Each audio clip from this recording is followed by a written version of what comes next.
Hello everyone, welcome to make it civil platform. So जैसे कि आप सभी को पता है एनएचपीसी जेई का पेपर अब पास है, तो ऑल्टरनेट डेज में एनएचपीसी जेई के सेशन यहाँ पर रखे गए हैं एमसीक्यूज के लिए, ताकि आपकी प्रैक्टिस अच्छे से हो पाए बच्चों। तो चलिए अब चलते हैं अपने सेशन की तरफ। सबसे पहला क्वेश्चन है आज का, load on connection is not eccentric for. So जो कनेक्शन पे लोड आता है वो एसेंट्रिक नहीं होता इनमें से किसके लिए? लैप जॉइंट के लिए, सिंगल कवर बट जॉइंट के लिए, डबल कवर बट जॉइंट के लिए, या all the joints mentioned in A B C of the question. So जो लोड होता है, load on connection is not eccentric for the double cover butt joint. So it is not eccentric for the double cover butt joint. याद रखिएगा, this question is very very important from the steel structures, ठीक है ना। सो बहुत important question है, याद रखिएगा इस चीज को।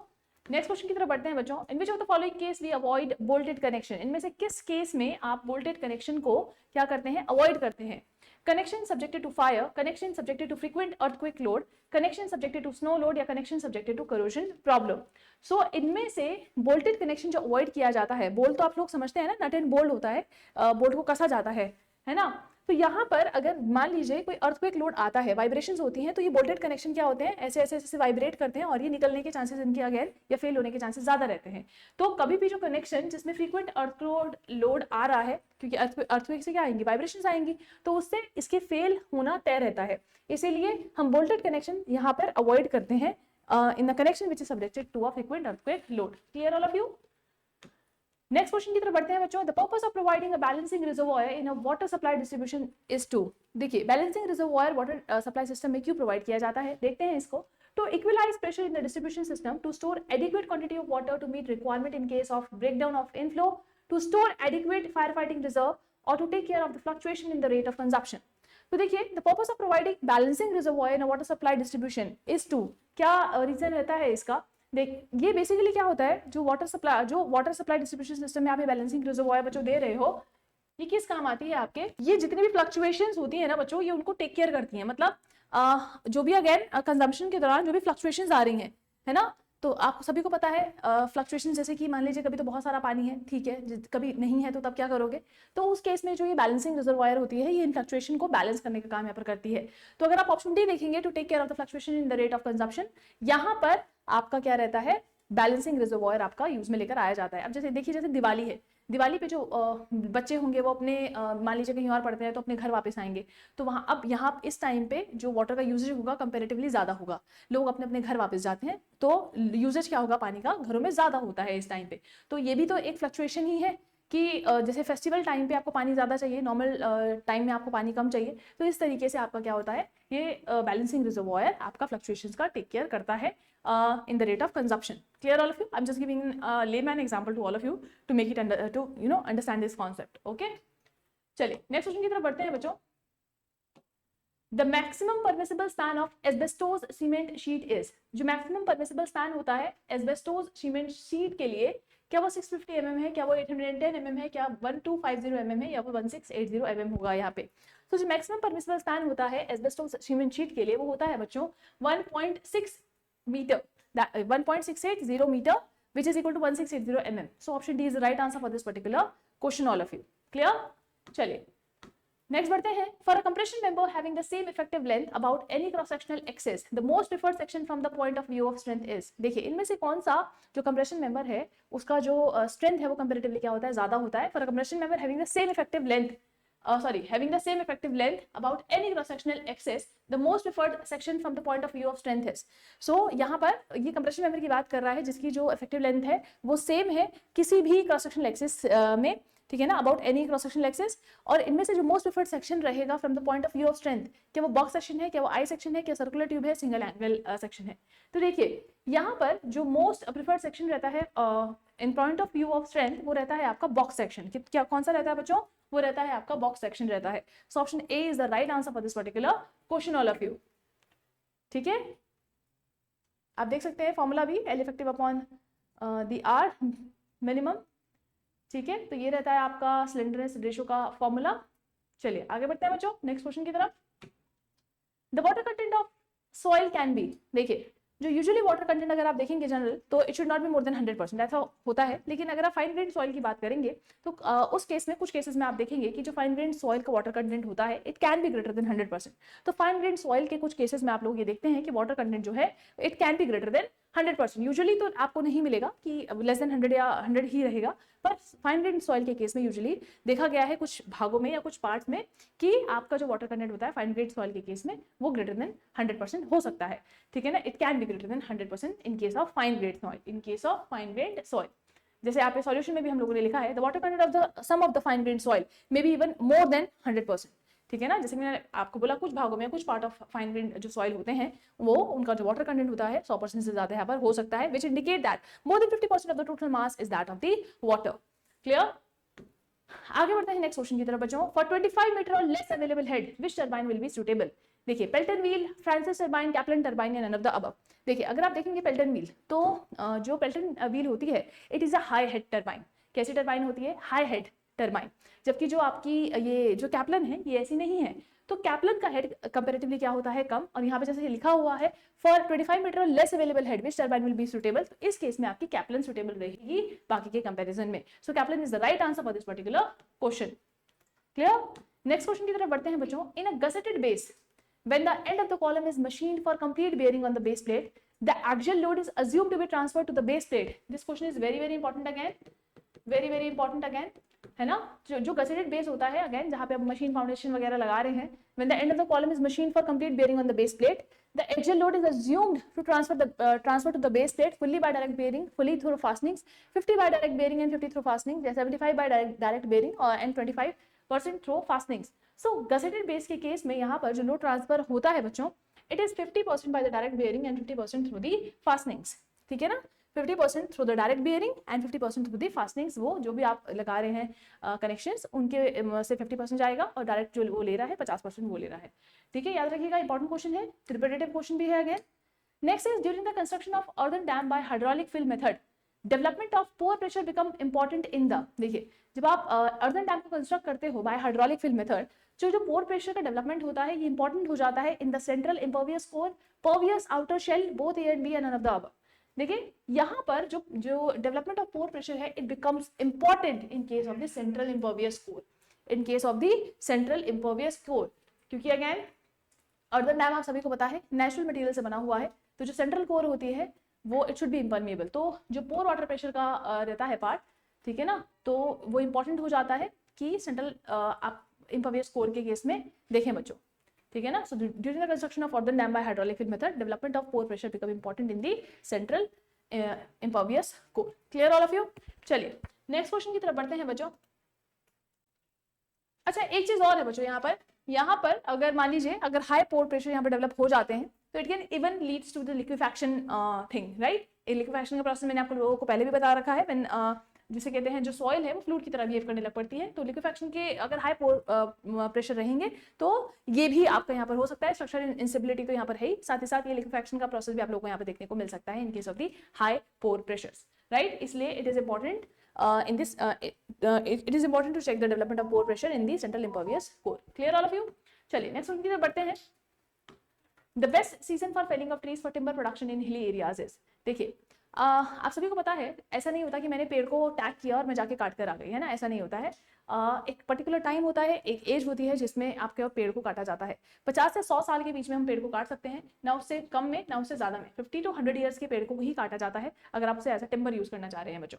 तो अगर आप हिली एरियाज में टिम्बर ले रहे हो तो हिली एरियाज में यूजुअली विंटर में बहुत ज्यादा बारिश देखने को मिलती है और हमें टिम्बर को कब तब काटना चाहिए जब सैप रेस्ट में हो, मतलब मूविंग में ना हो, ना तो बाहर की तरफ ना अंदर की तरफ, है ना। तो when sap is at rest then only हम लोगों को पेड़ को कट करना होता है। तो हिली एरियाज में क्योंकि विंटर में बारिश होती है इसलिए हिली एरियाज में हम लोग समर में पेड़ को काटते हैं। तो समर में उसको क्या किया जाएगा, काटा जाएगा। So the best season for felling of tree for timber production in hilly area is the summer season. Clear all of you? Next question की तरफ बढ़ते हैं। A shaft turns at 150 RPM under a torque of 150 newton metre, power transmitted is. आप सभी को एक formula यहाँ पे पता होगा 2 पाई nt अपॉन 60 वाला, ये फॉर श्योर आप सभी को पता होगा बच्चों। तो यहीं से आप लोगों की पावर निकल कर आएगी, है ना। तो यहीं से आप लोगों की पावर निकल कर आएगी। तो इसको निकालें, इसको सॉल्व करें और जैसे कहते हैं आंसर निकालेंगे। कैसे निकालेंगे?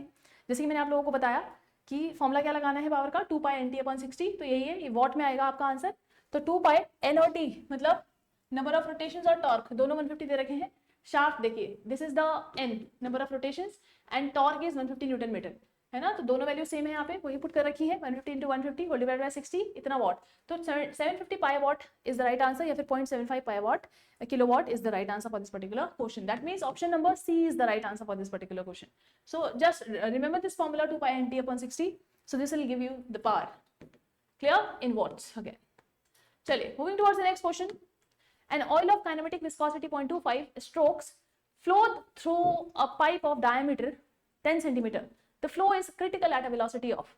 देखिए जब हमें क्रिटिकल यहाँ पे मतलब चाहिए कि फ्लो कब क्रिटिकल होगा, किस वेलोसिटी पे क्रिटिकल होगा, तो आप सभी को रेनॉल्ड्स नंबर का कॉन्सेप्ट यहाँ पर यूज करना चाहिए। आप सभी को पता है इसके लिए जो रेनॉल्ड्स नंबर का क्रिटिकल बेसिकली फ्लो के लिए इसकी जो वैल्यू हम लोग लेते हैं 2000 के अराउंड यहाँ पर लेते हैं, और रेनॉल्ड्स नंबर का यूजुअली जो फॉर्मूला आप लोग देखते हो VD अपॉन काइनेमेटिक विस्कोसिटी यही देखते हैं, या फिर रो VD अपॉन म्यू देखते हो, एक ही बात है। रो को जब नीचे ले जाओगे म्यू के, मैं क्या बोल रही हूँ, रेनॉल्ड्स नंबर का फॉर्मूला या तो आपने ये देखा होगा R is equal to rho VD upon mu, और इसको इसलिए हमने VD अपॉन क्या कर दिया, डेंसिटी वाले इसको नीचे ले जाते हैं म्यू के, तो ये क्या बन जाता है, काइनेमेटिक विस्कोसिटी बन जाता है इस तरीके से। तो VD अपॉन न्यू ये बन चुका है, तो इसको इसके बराबर आप रख दीजिए, आपको आपका आंसर मिल जाएगा। आपको वेलोसिटी निकालनी है, वेलोसिटी निकाल सकते हैं क्योंकि क्रिटिकल फ्लो के लिए आर की वैल्यू आपकी 2000 के बराबर होती है बच्चों।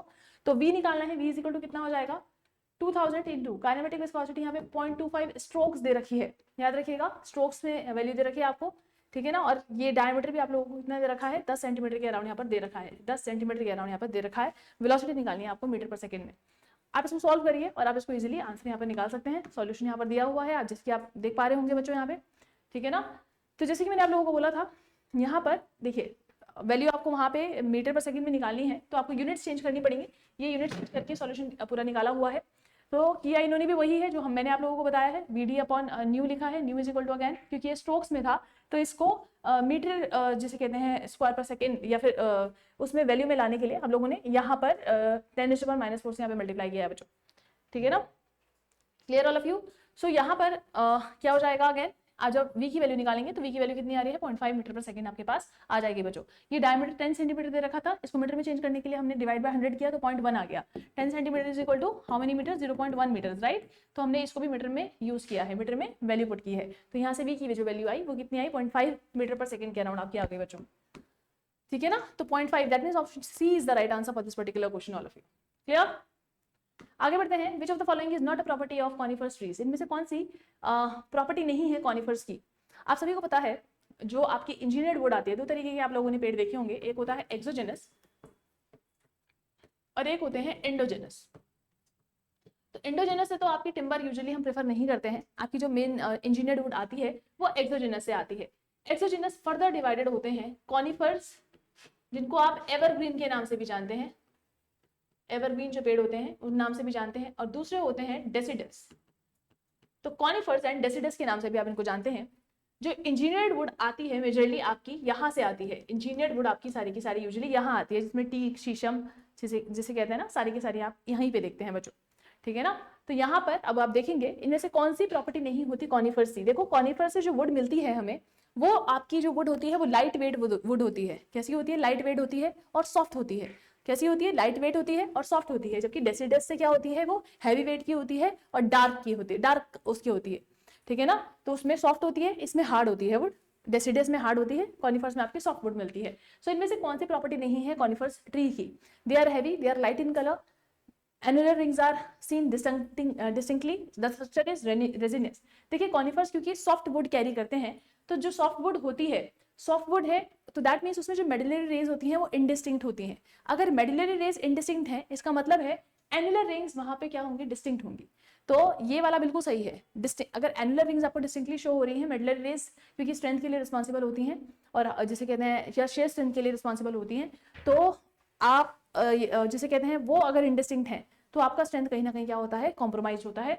अगर वो इंडिस्टिंक्ट होंगी तो डेफिनेटली आपकी एनुलर रिंग्स डिस्टिंक्ट होंगी, है ना, मतलब ये कि आपको क्लियरली विजिबल होंगी, और ये कॉनिफर्स के केस में देखा जाता है। ये जो सॉफ्ट वुड होती है वो रेजिनियस होती है कंपैरेटिवली, तो ये बिल्कुल सही है क्योंकि कॉनिफर्स से जो वुड मिलेगी वो रेजिनियस होगी, लाइट इन कलर होगी, अभी बताया था सॉफ्ट वुड होती है तो लाइट इन कलर भी होगी यहाँ पे, तो ये भी प्रॉपर्टी बिल्कुल ठीक है। लेकिन दे आर हैवी, मैंने भी बताया कॉनिफर्स की जो वुड मिलती है वो सॉफ्ट होती है और लाइट इन वेट होती है, तो they are heavy, this is absolutely not correct here. So यहाँ पे नॉट अ प्रॉपर्टी पूछा था, तो first option is the correct answer for this particular question all of you.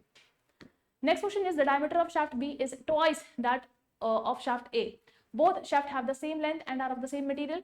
If both are subjected to same torque, then the ratio of angle of twist of shaft A to that of shaft B is. देखिए इसके लिए आपको एक equation मैं बताती हूँ, ये आपने फॉर श्योर पढ़ा होगा, ऐसा नहीं है कि मैं ही बता रही हूँ, आपने फॉर श्योर पढ़ा होगा। वो कुछ इक्वेशन इस तरीके से है बच्चों, torque upon the polar moment of inertia which is denoted by g and ip whatever it is, tau upon r again is equal to g theta by l। ये फॉर्मूला आप सभी ने देखा होगा जब ये टॉर्क वाला कॉन्सेप्ट आप लोगों ने पढ़ा होगा। कुछ नहीं करना, यही अप्लाई करना है और आंसर निकालना है। कैसे? क्वेश्चन देखिए, वो कह रहा है जो डायमीटर है शाफ्ट बी का, ठीक है ना, diameter of shaft B is twice that of shaft A, is twice that of diameter of shaft A, both the shaft have same length, मतलब LA is equal to क्या है, LB के बराबर है, and are of the same material, same material है उनका। अगर both are subjected to same torque, TA is equal to TB, then the ratio of the angle of twist of shaft A to the at of that of shaft B is equal to how much, ठीक है ना। तो ये पूछना चाह रहा है वो। अब यहाँ पे देखिए theta A upon theta B की वैल्यू पूछी थी हमने, theta A upon theta B निकाल लिया, जो जो हमें वैल्यूज गिवन थी उस हिसाब से, ठीक है ना। हमने क्या किया, हमें टॉर्क गिवन था, हमें यहाँ पे जैसे कहते हैं जो जो चीजें इसने बोली हुई हैं, टॉर्क बोला हुआ है, लेंथ बोला हुआ है, इसने डाया बोला हुआ है। अगर डाया बोला हुआ है तो आपको ये moment of inertia, polar moment of inertia में काम में लेकर आएगा। तो आपको जो रिलेट करना है वो इन्हीं को रिलेट करना है, ठीक है ना। मटेरियल भी सेम बोला हुआ है इसने, तो हमें यहाँ पर जो रिलेशन यूज करनी है वो यूज करनी है T upon L is equal to G theta by L. तो यहाँ से थीटा इज इक्वल टू क्या हो जाएगा, T L upon G theta by L, ये टी अपॉन आई पी था सॉरी, ठीक है ना, G T L upon G into J या फिर आई पी। ये रिलेशन आप लोगों को यूज करना है बच्चों, ये रिलेशन आप लोगों को क्या करना है, T L upon G into I P, ये रिलेशन आपको यूज में लेकर आना है। T upon I P is equal to G theta upon L, और यहाँ पे थीटा निकालना था हमें, तो theta is equal to T L upon G into I P या फिर J which is polar moment of inertia. अब यहाँ पे क्या होता है देखिए, तो यहाँ पे देखिए यही फॉर्मूला लगाया हमने, थीटा इज इक्वल टू क्या होता है, T L upon G into I P. Shaft A की मैं बात करूंगी तो यहाँ पे सारे वैल्यूज ए हो जाएंगी, है ना, ये ए हो जाएंगी सारी की सारी, और बी की बात करूंगी तो बी की हो जाएंगी। तो इन्होंने वही वैल्यूज पुट की हैं और सॉल्यूशन निकाला है यहाँ पे, क्योंकि उसने मटेरियल और टॉर्क वगैरह सब सेम बता रखा था, लेंथ सेम है, टॉर्क सेम है, ये सेम है, वो सेम है, ठीक है ना। डायमीटर यहाँ पे जैसे कहते हैं आप लोगों को वहाँ पे डिफर दिख रहा होगा, है ना, क्योंकि एक वो बोलता है कि जो डाया ऑफ बी है it is twice that of dia A, dia change हो रहा था, तो यहाँ पे theta A upon theta A B की जो इन्होंने वैल्यू निकाली है, तो वो डाया के टर्म्स में बेसिकली जो पोलर मोमेंट ऑफ इनर्शिया को जी की जब आप वैल्यू पुट करेंगे तो तब आपको जो वैल्यू मिलती है वो कितनी मिलती है, 2⁴ which is equal to 60। Clear all of you, सबको क्लियर है? पोलर मोमेंट ऑफ इनर्शिया की वैल्यू पता है सबको, फॉर्मूला पता है? नहीं पता तो मैं बताती हूँ बच्चों। देखिए तो पोलर मोमेंट इनर्शिया का फॉर्मूला क्या होता है, पाई डी की पावर 4 अपॉन 32। कितना होता है, पाई डी की पावर 4 अपॉन 32। जिसको ये समझ में नहीं आया थोड़ा और उसके लिए मैं अगर वो कर दूं बच्चों, तो यहाँ पर ये कितना हो जाएगा, यहाँ पे हो जाएगा moment of inertia of B to that of moment of inertia, polar moment of inertia of A, तो पाई डी की power 4 by 32 whole divided by pi D की पावर 4 बाय 32, राइट। तो यहाँ पे डी ही चेंज हो रहे हैं, मुझे पता है जो डी बी है और ये डी ए है, तो D B is equal to twice of D A, अभी मैंने देखा था क्वेश्चन में। तो यहाँ पे देखिए पाई बाय 32 से आपका पाई बाय 32 तो चला गया, है ना, ये तो कैंसिल डाउन हो गया, तो D B upon D A whole raised to power क्या हो जाएगा बच्चों, 4 हो जाएगा। मुझे पता है D B is equal to कितना है, ट्वाइस ऑफ डी ए है, ट्वाइस ऑफ डी ए है, राइट। तो twice of D A whole upon D A whole raised to power 4, तो डी ए से डी ए चला गया तो 2 रेस्ट टू पावर 4, तो यहाँ पे कितना आ गया, 16 आंसर आप लोगों का आ गया, जो कि यहाँ पे शो किया हुआ भी है। तो मैंने आपके लिए और सिंप्लीफाई कर दिया यहाँ पे। चलिए बच्चों आगे बढ़ते हैं नेक्स्ट क्वेश्चन की तरफ। An oil tanker is partially filled and then moved in a translation at uniform acceleration, the free surface of oil then. देखिए जब ऐसा होगा तो पूछ रहा है कि उस केस में जो फ्री सरफेस है ऑयल का, it will remain horizontal, it will incline to horizontal with smaller depth at the rear end, is it inclined such that a larger depth occurs at the rear end, या फिर none of these. सो जब ऐसा होगा कि oil tanker partially field है and is then moved in a translation at uniform acceleration, तो जो free surface होता है oil का, it is inclined at such that a larger depth occurs at the rear end, ठीक है ना, larger depth occur at the rear end. So option C is the right answer for this particular question all of you. Next question की तरफ बढ़ते हैं। For locating an inaccessible point with the help of only a plane table one should use. देखिए अगर आपको किसी इनएसेसिबल point को locate करना है, देखिए प्लेन टेबल के मेथड आप लोगों को पता होंगे। कौन कौन से मेथड होते हैं? रेडिएशन होता है, इंटरसेक्शन होता है, ट्रैवर्सिंग होता है, रिसेक्शन होता है। तो ट्रैवर्सिंग और रिसेक्शन तो आपके स्टेशन के पॉइंट्स लोकेट करने का काम करते हैं, जबकि रेडिएशन और आपका जो इंटरसेक्शन होता है ये इनएसेसिबल बेसिकली पॉइंट्स को लोकेट करने का काम करते हैं। रेडिएशन मेथड जो होता है वो एसेसिबल पॉइंट्स को लोकेट करता है और इंटरसेक्शन मेथड आपका इनएसेसिबल पॉइंट्स को लोकेट करता है। सो इनएसेसिबल पॉइंट को लोकेट करने के लिए आप लोग कौन सा मेथड यूज करते हैं? इंटरसेक्शन यूज करते हैं। क्लियर? इंटरसेक्शन यूज करते हैं। Option D is the right answer for this particular question all of you. Next question की तरफ बढ़ते हैं बच्चों। In a two hinged arch an increase in temperature induces. देखिए टू हिंज आर्क में अगर आप टेम्परेचर को इंक्रीज करेंगे तो क्या कोई बेंडिंग मूवमेंट नहीं आएगा आर्च में? क्या यूनिफॉर्म बेंडिंग मूवमेंट आएगा? क्या मैक्सिमम बेंडिंग मूवमेंट आएगा उसके क्राउन में? या मैक्सिमम बेंडिंग मूवमेंट जैसे कहते हैं it will be there at the crown. Maximum bending आएगी क्राउन में, मैक्सिमम बेंडिंग मूवमेंट आएगा आपके क्राउन में। देखिए जब टू हिंज आर्च में टेम्परेचर इंड्यूस होता है बच्चों, तो इस केस में क्या होता है? There will be maximum bending at the crown. क्या होगा? मैक्सिमम बेंडिंग होगा आपके क्राउन में। देखिए ठीक है ना, maximum bending movement will be at the crown as the crown has the highest value of y। Clear all of you? सबको क्लियर है? सो यहाँ पर क्या होगा? The maximum bending movement will be at the crown when the temperature increases, when the temperature increases. Clear all of you? चलिए तो option देखते हैं हमारा कौन सा सही जा रहा है इसके हिसाब से। देखते हैं आंसर इसका। देखिए so maximum bending movement will be there at the crown. So maximum bending movement वाला हमारा जो ऑप्शन है वो डी होता है बच्चों। So there will be maximum bending movement at the crown. So in a two hinge arch an increase in temperature induces maximum bending movement at the crown. Clear all of you? तो यहाँ पे C दिया है but C is not the right answer बच्चों, D is the right answer for this particular question. Clear? चलिए आगे बढ़ते हैं। In a cantilever truss shown in the given figure, the reaction at A is। देखिए यहाँ पे A में आपको हॉरिजॉन्टल रिएक्शन दिखेगी which is known as again HA। तो यहाँ पे अगर हम इसको सॉल्व करें तो क्या करेंगे? HA इंटू क्या करेंगे? यहाँ से यहाँ तक B तक कितना लेंगे? इट इज इक्वल टू 5 है ना। और यहाँ पे लोड कितना आ रहा है? 10T का आ रहा है। It is equal to again 10T into क्या हो जाएगा? 5 10 ये 5 5 5 15 ठीक है ना, इंटू 15 हो जाएगा। यहाँ से सॉल्व करेंगे इस तरीके से तो HA की वैल्यू आप लोगों को बच्चों पता चल जाएगी, आप उसको निकाल सकते हैं। क्लियर? क्योंकि आप सभी को पता है यहाँ पे सिर्फ एक ही रिएक्शन रहेगा HA में आपका, है ना, मतलब ये सपोर्ट A में एक ही रिएक्शन रहेगा, that will be the horizontal reaction again. So यहाँ पे हमें अगर मैं मान रही हूँ, क्या मान रही हूँ अगर मैं कि भैया अगर खाली एक हॉरिजॉन्टल रिएक्शन एग्जिस्ट कर रहा है आपके A में तो जो मोमेंट होगा अबाउट द हिंज वो कितना हो जाएगा? HA into 5 is equal to 10 into 15। So answer will be 30D। और ये मोस्ट रिपीटेटिव क्वेश्चन की कैटेगरी में है, बहुत इजी है और मोस्ट इंपॉर्टेंट की कैटेगरी में है। जिनको स्ट्रक्चर आती है नहीं आती दोनों इसको कर सकते हैं। Clear all of you? चलिए बच्चों आगे बढ़ते हैं नेक्स्ट क्वेश्चन की तरफ। अ floating body is in stable equilibrium when. एक फ्लोटिंग बॉडी जो होती है वो स्टेबल इक्विलिब्रियम में कब होती है? When the center of gravity is above the center of buoyancy, when the matter center is below the center of gravity but above the center of buoyancy, when the matter center is above the center of gravity, या फिर when I upon V plus BG bar is positive। ठीक है ना, तो बताएं किस case में आपका फ्लोटिंग बॉडी स्टेबल इक्विलिब्रियम में आपका होता है? तो बच्चों यहाँ पर जो फ्लोटिंग बॉडी होती है वो स्टेबल इक्विलिब्रियम में तब होगी जब आपका जो मैटर सेंटर होगा when it is above the center of gravity। So option C is the right answer for this particular question all of you।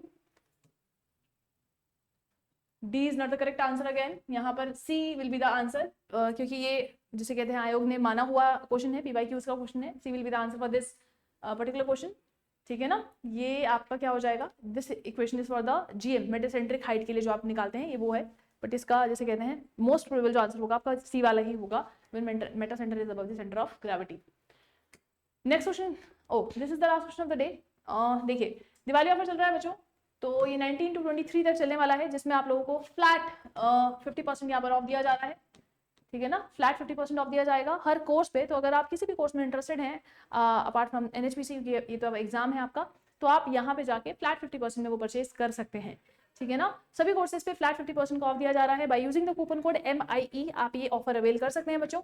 साथ ही साथ इसके अलावा जो UPSC JEE का बैच चल रहा था टेक प्लस नॉन टेक, ये भी आपको लोगों को दिया जा रहा है फ्लैट 50% पे, तो आप इसको भी परचेज कर सकते हैं। सारे ऑफर सारे कोर्सेज पे फ्लैट 50% का ऑफ है बच्चों।